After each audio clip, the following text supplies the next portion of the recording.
आज की वीडियो में मैं आपको बताने जा रहा हूँ कैसे आप ऑटोमेटिक तरीके से अपनी अटेंडेंस शीट को मेंटेन कर सकते हैं और उसके अंदर बटन्स क्रिएट कर सकते हैं हर मंथ वाइज शीट के विदाउट एनी मैक्रो। और मैं आपको बताऊंगा कि total number of days month के तो हर कोई बताता है, लेकिन total number of working days कैसे कैलकुलेट कर सकते हैं। तो वीडियो को एंड तक देखिएगा, मिस मत कीजिएगा। बहुत आसान तरीके से आपको सिखा रहे हैं आज की वीडियो में अटेंडेंस शीट मेंटेन करना।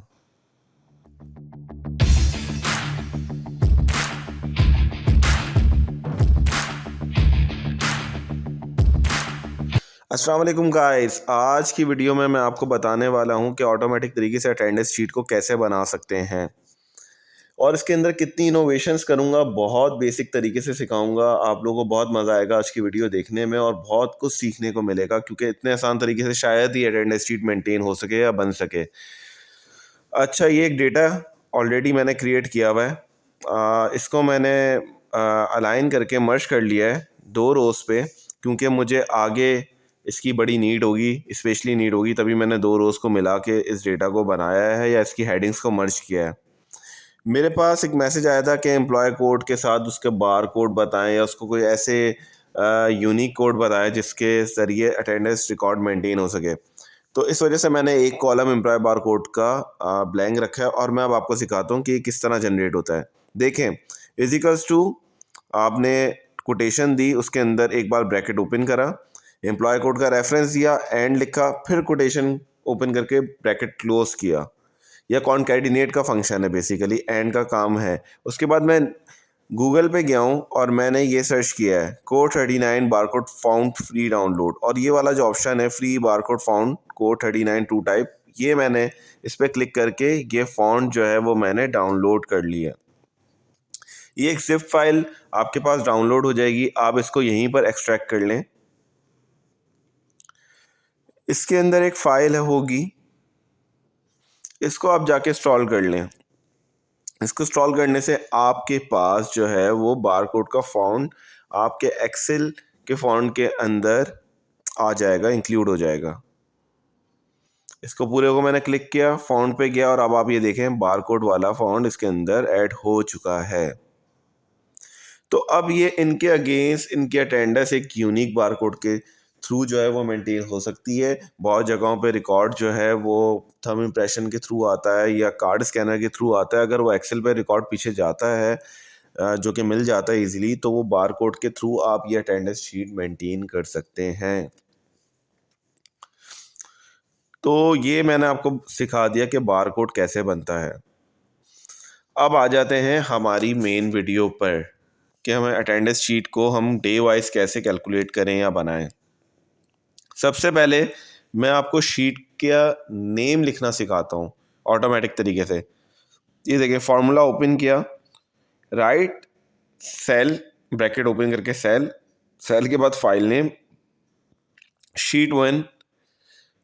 ये शीट वन है बेसिकली, लेकिन मैं इसको G3 कर दें। किसी भी कॉलम को ले लें, इस इधर से किसी भी सेल को आप सेलेक्ट कर लें, G3, D3, D2, doesn't matter. उसके बाद लेंथ का ऑप्शन दिया, यानी कितनी लेंथ होनी चाहिए, पूरी लेंथ ले ले। उसके बाद उसको फिर फाइल नेम दिया। ये पूरा फार्मूला मैं आपको as it is copy paste कर दूंगा मेरे डिस्क्रिप्शन बॉक्स में। अब देखें, शीट वन आ गया। जैसे मैं जनवरी करूंगा या जैन करूंगा, देखें जैन आ गया लिखा हुआ। तो ये मुझे बाद में हेल्प करेगा जब मैं मंथ चेंज करूंगा अपनी अटेंडेंस के लिए। तो ये काम मैंने इसलिए किया है।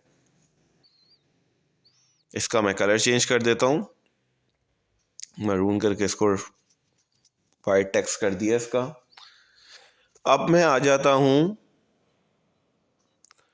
डेट के फंक्शन पे, यानी हमें जनवरी देना है तो जनवरी कैसे कंसीडर करेगा वो हमारी अटेंडेंस पे। तो मैंने लगाया is equals to date value. पहले उसने बोला डेट बता दें, तो मैंने डेट के रेफरेंस में इसको दिया वन, कोटेशन के अंदर एंड, एंड के साथ मैंने जो है इसको दे दी इस सेल का रेफरेंस जहाँ जनवरी लिखा हुआ है, और इसको मैंने डेट फॉर्मेट पे कर लिया। Ctrl+1 प्रेस करके आप नंबर फॉर्मेट पे जाके डेट फॉर्मेट कर सकते हैं। अब बीच में मैंने लिखा 2, लेकिन मैंने सोचा कि पहले मैं इसको रिमूव करके 3 सेल पे मर्ज कर लूँ। ये सिर्फ फॉर्मेटिंग के हवाले से, इसमें कोई लॉजिक नहीं है, कोई साइंस नहीं है, सिर्फ मैं अपनी फॉर्मेटिंग अच्छी करने के लिए मैंने 3 कॉलम के साथ या 3 सेल्स के साथ इसको मर्ज कर लिया। एम के सेक्शन पे जाके मैंने लिखा 2, यानी 1 जनवरी से अब लास्ट डेट तक आ जाए, जो भी जनवरी की लास्ट डेट हो। तो वो कैसे लिखेंगे, उसके लिए बहुत ही आसान सा फार्मूला है ईओ का, यानी एंड ऑफ मंथ का। ईओ मंथ यानी end of month is equals to E O month. उसने पूछा स्टार्ट डेट क्या है, मैंने बोला ये रेफरेंस दे दें। मंथ में मैंने कर दिया 0। इसको भी मैंने जाके पहले मर्ज कर लिया 3 सेल्स के साथ फॉर्मेटिंग के लिए, और फिर कंट्रोल 1 करके डेट में फॉर्मेटिंग में जाके इसको भी मैंने, इसकी भी फॉर्मेटिंग जो है वो जो मेरी फर्स्ट डेट थी उससे कर दी। अब मेरे पास ये डेट बन गई है। अच्छा, इसको क्रॉस चेक करने के लिए मैं कर लेता हूँ, यहाँ पे मंथ नेम चेंज करता हूँ और मैं यहाँ पे मंथ नेम कर देता हूँ लेट्स से फरवरी। तो आप देखें क्या हुआ, यहाँ फेब चेंज हो गया और वहाँ पे 1 फरवरी आ गया, और 28 फरवरी क्योंकि लास्ट होता है, लीप ईयर नहीं है ये, तो ये 28 फरवरी आ गया। अब चलते हैं डेज निकालना सीखने के लिए।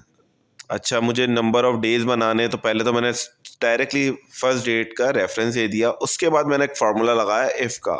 इफ़ दिस डेट, यानी जो मेरी पहली डेट है वो लेस देन हो मेरी लास्ट डेट से, और F4 करके मैंने स्टैटिक कर दिया क्योंकि मुझे ये फार्मूला लास्ट तक पेस्ट करना है। तो लॉजिक मैंने बता दी इसको। तो ट्रू वैल्यू क्या है, दिस डेट +1,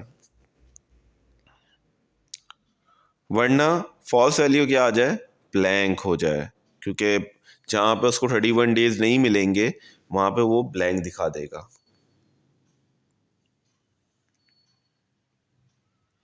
अच्छा, अब ये तो डेट्स में आ रहा है, मुझे इसको डे में करना है, यानी डे नंबर में करना है। मैं कंट्रोल 1 प्रेस किया, कस्टम के अंदर आया, ये मैंने सब ब्लैंक हटाने के बाद सिर्फ डी लिख दिया, तो मेरे पास देखें नंबर आ गया। अब इसको मैंने सिर्फ ड्रैग डाउन किया लास्ट तक 31 तक, तो अब देखें ये लास्ट तक गया होगा। मैंने इसको 32 तक किया, लेकिन ये जाएगा सिर्फ 31 तक क्योंकि 31 डेज होते हैं।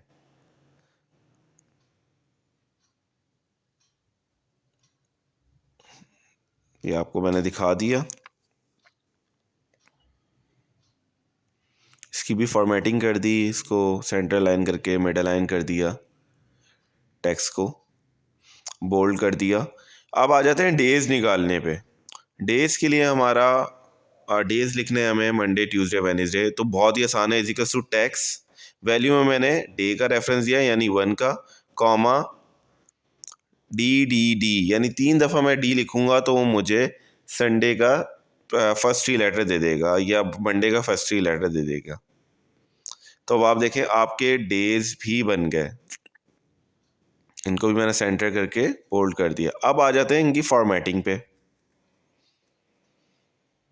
खूबसूरत भी तो बनाना है ना अटेंडेंस शीट को, सिर्फ काम कर लेना, निभाना, निपटा देना जो नहीं होता, आपने खूबसूरत बनाना है अपनी अटेंडेंस शीट को।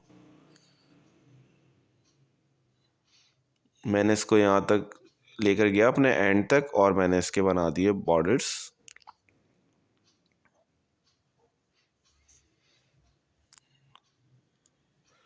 ये आप देख सकते हैं कि यहाँ पे मैंने इस पे बॉर्डर्स बनाने के बाद अब मैं इसको आखिर तक सेलेक्ट करूँगा जो मेरे डेज आ रहे हैं, और इसको नंबर फॉर्मेटिंग पे कंट्रोल 1 करके मैं अब गया। अब मैंने अलाइनमेंट पे गया, नंबर्स नहीं पे, यहाँ पे आप जब कंट्रोल 1 प्रेस करेंगे तो ऑटोमेटिक नंबर पे खुलता है। मुझे अलाइनमेंट पे जाना है और मुझे इसको 90 डिग्री पे करके ओके कर देना है।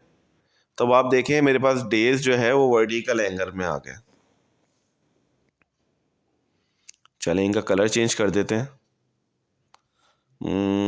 ऑरेंज ही कर दें।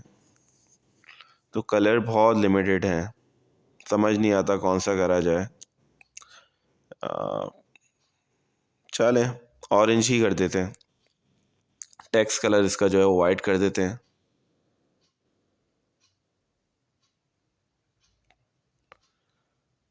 इन सबको मैंने सेलेक्ट करके ड्रैग कर दिया। देखें फरवरी मैंने नीचे लिखा हुआ है, तो देखें 28 तक डेट है, बाकी 3 जगह पे उसने ब्लैंक शो कर दिया है। इन सब का कॉलम विड्थ जो है वो मैं एक जैसी कर लेता हूँ, क्योंकि मुझे पी और ए ही लिखना है बाद में, तो इतनी ज़्यादा मुझे विड्थ चाहिए नहीं होती। तो ये भी 10 भी ज़्यादा है, आई थिंक 4 इज़ इनफ। 4 जो है वो बेटर है, प्रेजेंटेबल है।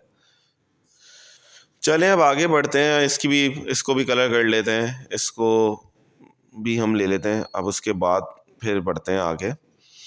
अब ये हमारे पास डेज और डे नेम बन गया। अब हम क्या करेंगे,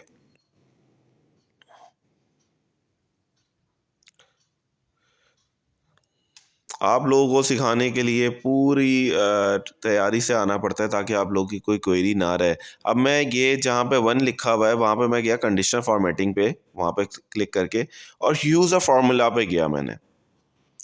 अब मैंने इधर लिखा is equals to, cell reference दिया मैंने वेडनेसडे वाली रेफरेंस का, तो ऑटोमेटिकली स्टैटिक हो गया। मैंने सिर्फ एफ पे से डॉलर हटाया है और 7 पे डॉलर लगा रहने दिया। इज इक्वल्स टू संडे, यानी सन, क्योंकि तीन तीन वर्ड्स का डे वहाँ आ रहा है। वो क्या करे, रेड कलर कर दे, क्योंकि संडे हमारा ऑफ होता है।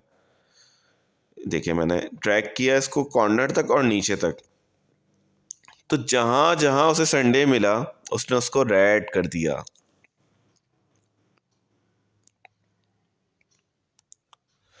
आप इसकी शीट का नेम चेंज करके देखें, मैंने जनवरी करके देखा शीट का नेम, तो अब देखें संडे 1 पे आया तो 1 पे रेड हो गया, 8 पे रेड हो गया, 15 पे रेड हो गया। तो ये फॉर्मेटिंग, ये चीज़ मैंने आपको बोला कि बिल्कुल बेसिक तरीके से आपको सिखाने की कोशिश कर रहा हूँ कि आपको एक बहुत आसान तरीके से आपको अटेंडेंस शीट बनाना आ जाए। अच्छा, अब जनवरी आ रहा है तो इसने करंट उठा लिया। अगर मुझे कोई प्रीवियस ईयर चाहिए तो उसके लिए मैं क्या करूँगा, सिंपल है, इस फॉर्मूले पे मैं एंड लगाया, पहले मैंने डबल कोटेशन ब्लैंक के साथ दी, फिर एंड लगाया और इसके आगे लिख दिया 2020। कोटेशन के अंदर लिखना है आपने 2020। तो अब इसने क्या किया, इसने मुझे अटेंडेंस शीट जनवरी की दे दी 2020 की, और यही मैं 2022 कर दूंगा तो इसने मुझे 2022 की अटेंडेंस शीट या जनवरी 2022 के डेज दे दिए।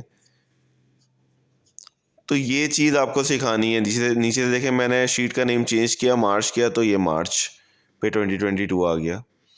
दोबारा जनवरी कर लेते हैं। अब हम बना रहे हैं 2022 की अटेंडेंस शीट। ओके, अब ये तो सिंपल सा हो गया कि हमने कर लिया। अब मैं करना सिखाना जा रहा हूँ आपको डेटा वैलिडेशन। आज तक मैंने डेटा वैलिडेशन आपको सिखाई थी लिस्ट पे, लेकिन आज हम फार्मूला सिखाएंगे। वो क्यों सिखाएंगे उसका रीज़न बता देता हूँ। फार्मूले में हम लगाएंगे इज इक्वल्स टू डे वाला सेल, डे नेम वाला सेल, अगर F7, इसमें भी हम जो है वो डॉलर F के पीछे से हटा देंगे, ताकि जब फार्मूला हम आगे करें तो वो सेव रहे। नॉट इन यानी ग्रेटर देन और लेस देन दोनों का साइन लगाते हैं तो मीन्स होता है नॉट इन। और अगर हम कोटेशन में दे देंगे संडे, यानी 3 लेटर का सन लिख दिया, तो वो एरर जनरेट कर दे, यानी वहाँ वो टाइप ही ना कर सके, क्योंकि वहाँ तो ऑलरेडी छुट्टी होती है। तो हमने यहाँ लिख दिया इनवैलिड टाइटल में, और मैसेज में लिख दिया संडे ऑफ। अब अगर कोई भी इस ब्लैंक इस संडे वाले सेल के अंदर लिखने की कोशिश करेगा तो उसको ये रोक देगा। मैं आपको इसका प्रैक्टिकल करके दिखाता हूँ। इसको भी मैंने लास्ट तक कॉपी करके फिर पेस्ट कर दिया, फॉर्मेट पेस्ट कर दिया। तो अब देखें यहाँ पी लिखा जा रहा है, ए लिखा जा रहा है 1 पे, लेकिन जैसे ही मैं 2 पे लिखूंगा जहाँ संडे, वहाँ पे मुझे एरर दे देगा संडे ऑफ है। इसी तरीके से 9 पे भी जैसे ही मैं लिखूंगा, क्योंकि संडे है, तो वो मुझे दे देगा कि संडे ऑफ है। तो ये 2 फॉर्मेटिंग मैं आपको सिखा सकूँगा। एक संडे को हमने रेड कलर कैसे करना है, और एक कि संडे पे कोई टेक्स्ट ना लिखा जा सके। ये देखिए मैं शीट का नेम चेंज कर रहा हूँ, मार्च मैंने मार्च लिखा और मार्च पे जाके भी मैंने करा, तो ये मेरा सही तरीके से एप्लीकेबल हो रहा है ये डेटा वैलिडेशन। अब देखिए मैंने डेटा बना चुका हूँ, प्रेजेंट एब्सेंट सब कुछ कर चुका हूँ, लेकिन ये तो बहुत ही मतलब ये बिल्कुल ही एक ही तरीके से मैंने सेल लिखा है, सेल की फॉर्मेटिंग नहीं है। तो इसके लिए जल्दी से मुझे क्या करना होगा, बहुत आसान तरीका है। मैं जाऊंगा दोबारा से कंडीशनल फॉर्मेटिंग पे, पहला ऑप्शन है मेरे पास हाईलाइट सेल्स रूल्स। इसके अंदर मैं इक्वल्स टू पे क्लिक करूंगा और मैं उसको बोलूँगा जहाँ पे उसको ए मिले वो उसको कर दे red cells with the red colour. Okay. और भी कलर कस्टम पे जाके आप सेट कर सकते हैं, लेकिन मैंने रेड कलर ही ले लिया। तो अब आप ये देखें, ओके जैसे ही मैंने किया तो ये रेड कलर से एब्सेंट हो गया। जहाँ जहाँ लोग प्रेजेंट नहीं है वहाँ पे वो रेड कलर हो गया। दोबारा मैं कंडीशनर फॉर्मेटिंग में गया, हाईलाइट सेल्स में गया और इक्वल टू कर दिया पी, और यहाँ पे मैंने कर दिया green sales with green colour. तो अब आप देखें आपकी अटेंडेंस शीट जो है वो प्रेजेंटेबल फॉर्म में आ गई है। पी और ए दोनों का कॉम्बिनेशन आपको नज़र आ रहा है। तो ये एक और कंडीशनल फॉर्मेटिंग का रूल मैंने आपको सिखाया। अब चलते हैं हम लोग कि हमने अब कैलकुलेट करने हैं नंबर्स, कितने लोग प्रेजेंट्स हैं, कितने एब्सेंट हैं, और total number of days in a month कितने हैं। काउंट एफ का फॉर्मूला लगाया, काउंट एफ एस का नहीं, काउंट एफ का, और वन से लेके आखिर तक जितनी भी रेंज थी सबको सिलेक्ट करके क्राइटेरिया दे दिया पी। पहले रेंज पूछिए फिर क्राइटेरिया, तो बता दिया उसको कि जितने पी हैं वो बता दें। तो उसने बता दिया मुझे कि प्रेजेंट्स 26 है। सेम क्राइटेरिया मैंने एब्सेंट के लिए दिया, पहले रेंज डिफाइन कर दी उसे 1 से लेकर 31 तक, और देन उसके अंदर ए मार्क करा दिया। तो उसने मुझे बता दिया कि भाई कोई एब्सेंट नहीं थे। मैंने नीचे तक इस फार्मूले को कंट्रोल डी कर दिया। तो जहाँ जहाँ लोग एब्सेंट थे वहाँ उसने मुझे बता दिया। अच्छा सॉरी, मैंने एक लाइन ऊपर से कर दिया क्योंकि मैंने सेल्स को मर्ज किया हुआ था। मैंने दोबारा से इसको अपनी फॉर्मेटिंग को सही करा, इन सेल्स को भी मर्ज किया और नीचे वाले को क्लियर ऑल कर दिया। तो अब उसने मुझे बता दिया कि जो फर्स्ट पर्सन थे जनरल मैनेजर वो सब दिन आए, सेकंड वाले जो हैं वो उन्होंने 1 दिन की छुट्टी करी, और फोर्थ वाले ने 2 दिन की। अब आपको बताना है total number of days in a month. तो आपने सिंपल सा फार्मूला लगाया डे का, और लास्ट जो आपकी डेट है ना, एंड ऑफ मंथ की डेट, उसको आपने स्टैटिक करके फार्मूले को क्लोज कर दिया। क्योंकि आपने नीचे तक पेस्ट करना है इसलिए आपने स्टैटिक करा। तो अब पता चला भाई 31 दिन थे आपके पास इस मंथ के अंदर। 26 प्रेजेंट, 0 एब्सेंट्स का मतलब आपने 26 दिन आपके वर्किंग डेज थे। लेकिन ये वर्किंग डेज मुझे कैसे पता लगेंगे? अब इसमें कोई हॉलीडे या संडे आ जाए तो क्या करेंगे? अच्छा, एक कंडीशन फॉर्मेटिंग में यहाँ पे भी कर देता हूँ, जहाँ पे भी उसको वैल्यू ग्रेटर देन 0 मिले एब्सेंट के अंदर तो वो उसको भी रेड कलर कर दे। ये कंडीशन फॉर्मेटिंग और कर दी ताकि एब्सेंट्स वालों को यहाँ पे भी पता लग जाए। खैर, अब मैं जो आपसे बात कर रहा था कि total number of working days मुझे कैसे पता लगे, तो ये बड़ा मैटर करता है। टोटल नंबर ऑफ मंथ के डेज तो निकालना बहुत आसान है। तो इसके लिए मैं एक फार्मूला आप लोगों के लिए लाया हूँ। एक्सेल के अंदर मौजूद होता है ये फार्मूला, कि जो संडे एक्सक्लूड करेगा। अभी मैं हॉलीडेज की नहीं, संडे की बात कर रहा हूँ। Is equals to net working days initial, यानी इंटरनेशनल, सॉरी, कि इंटरनेशनल स्टैंडर्ड पे कौन से नेट वर्किंग डेज होते हैं। तो पहले उसने मुझसे पूछा स्टार्ट डेट, मैंने उसको बता दी। स्टैटिक कर दूंगा F4 से क्योंकि मुझे नीचे तक फार्मूले को ड्रॉप डाउन करना है। कॉमा एंड डेट बता दी। कॉमा, अब उससे मुझे पूछा कि भाई लोग यहाँ वीकेंड भी ऑफ होते हैं, कुछ लोग के यहाँ सिर्फ संडे ऑफ होता है, कुछ लोग यहाँ मंडे। तो मैंने उसको उसके साइड पे नंबर दे दिया 11 पे आ रहा था संडे ओनली, और ब्रैकेट क्लोज कर दिया क्योंकि हॉलीडेज मैंने अभी इसमें मेंशन नहीं करे।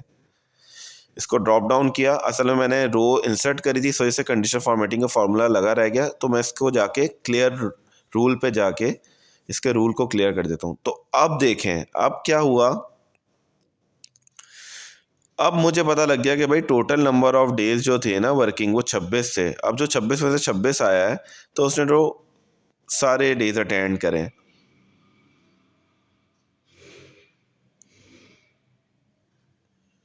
अब इसका एक एडवांस लेवल होता है जब आप सैलरी बना रहे होते हैं, तो वो मैंने अभी इसमें कुछ काम नहीं किया, वो आपको इंशाल्लाह ताला किसी नेक्स्ट वीडियो में बताऊंगा। अब आ जाते हैं हम अपने मेन पेज पे। यहाँ पे मैंने बनाए कुछ बटन्स, यानी शेप्स को मैंने एज अ बटन कंसीडर कराया है। अब मैंने शेप पे गया और सिंपल रेक्टेंगल शेप ले लिया। आप चाहें तो राउंडेड रेक्टेंगल भी यूज़ कर सकते हैं, बहुत सारे लोग बटन्स के लिए यूज़ करते हैं। टेक्स्ट बॉक्स में मैंने लिख दिया जनवरी या जैन, जो आपको लगे बेहतर।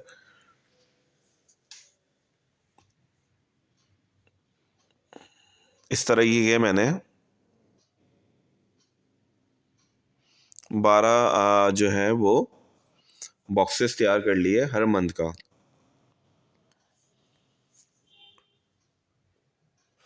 मैं आपसे बात कर रहा था कि सैलरी के साथ अटेंडेंस शीट को कैसे लिंक करते हैं, वो भी मैं आपको बताऊंगा। लेकिन आज की वीडियो में मेरा काम सिर्फ आपको ऑटोमेटिक अटेंडेंस शीट को मेंटेन करना है।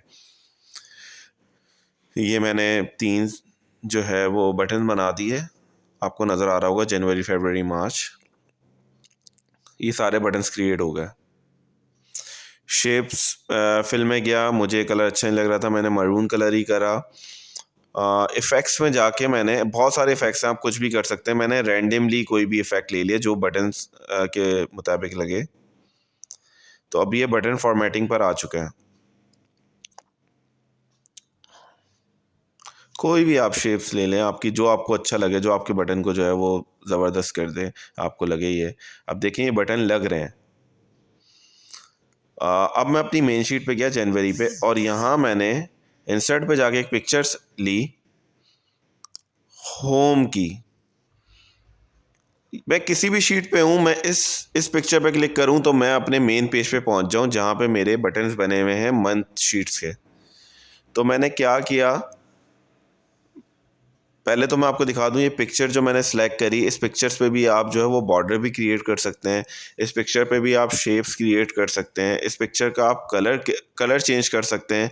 अभी आप देखेंगे कि मैं कलर पे जाऊँगा, आप कलर भी चेंज कर सकते हैं। ये सारे कलर्स हैं शेड्स के साथ, लेकिन मेरे ख्याल से मैं इसके ओरिजिनल कलर के साथ ही जाऊँगा। राइट क्लिक करूँगा अब इस पिक्चर पे मैं, हाइपर लिंक का एक ऑप्शन आएगा, हाइपर लिंक के ऑप्शन पे क्लिक करूँगा और यहाँ देखें प्लेस इन दिस डॉक्यूमेंट, और मैंने इसको कर दिया मेन पेज के साथ रेफरेंस। ओके किया। अब आप देखें सिर्फ मैं इस पिक्चर पे क्लिक करूँगा और मैं मेन पेज पे चला जाऊँगा। सारे पेजेस की मैंने शीट्स बना चुका हूँ। इन सब को मैंने हाइपर लिंक कर दिया, जैन को जैन के साथ, फैब को फैब के साथ, मार्च को मार्च के साथ, एंड सो ऑन।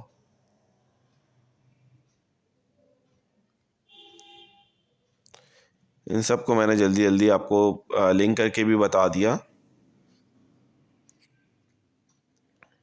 अब ये देखें, अब ये सारी शीट्स खुली हुई हैं, लेकिन मुझे यहाँ से नहीं जाना। मैं क्या करूँगा, होम पे आया और अब मैं जैसे ही जुलाई पे क्लिक करूँगा, सिर्फ देखिए मैं जुलाई की शीट पे पहुँच गया। फिर मैंने वहीं से होम की टैब पे क्लिक करा, दिसंबर पे क्लिक किया, दिसंबर पे पहुँच गया। तो ये ऑटोमेटिक तरीके से मैंने आपको सिखाया है कि आप कैसे इन चीज़ों को लिंक कर सकते हैं, कंडीशन फॉर्मेटिंग यूज़ कर सकते हैं, डेटा वैलिडेशन यूज़ कर सकते हैं संडे के उस पे। अब आप चाहें तो इस पे फॉर्मेटिंग के लिए कंपनी नेम भी लिख सकते हैं। मैंने बेसिकली इस वीडियो को साथ साथ ही बनाया, तो मैंने इसकी फॉर्मेटिंग कंपनी नेम वगैरह कुछ नहीं लिखा, लेकिन चलें आप लोगों को समझाने के लिए कर देता हूँ। चाहे तो आप इंसर्ट करके टेक्स्ट बॉक्स बना लें, वरना तो ऊपर वाले सेल्स को ही, दोनों सेल्स को मर्ज करें।